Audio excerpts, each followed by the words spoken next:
Daripada video ni, mungkin korang ingat sealant ni memang boleh pakai dalam air. Sebenarnya memang tak boleh pun. Disebabkan video tu ramai yang salah sangka dan ada juga yang komplain pasal benda tu sebab dia kata tak berkesan pun. Jadi korang kena tahu 5 benda basic sebelum guna MS45.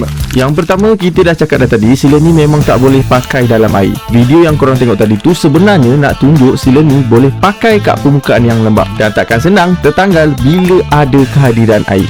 Lagi satu korang kena ingat, Mapiflex MS45 ni bukan waterproofing, bukan produk waterproofing. Ni hanya sealant sahaja. Maksudnya dia tak boleh sentiasa terdedah dengan air. Kalau sealant lain tu permukaan kena betul-betul kering tau, barulah dia boleh lekat.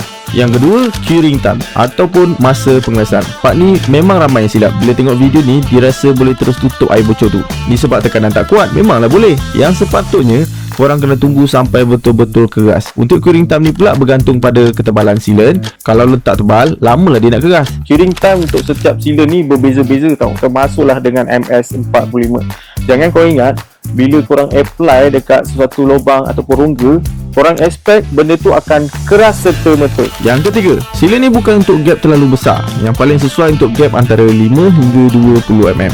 Kalau besar daripada 40mm tu, korang kena pakai baker foam. Yang ni nak bagi sealant tu tebal dan keras dengan sekata. Yang keempat, sealant ni boleh cat, tapi bukan semua cat. Korang kena guna cat yang jenis elastik juga. Kalau tak, korang punya cat akan merekah.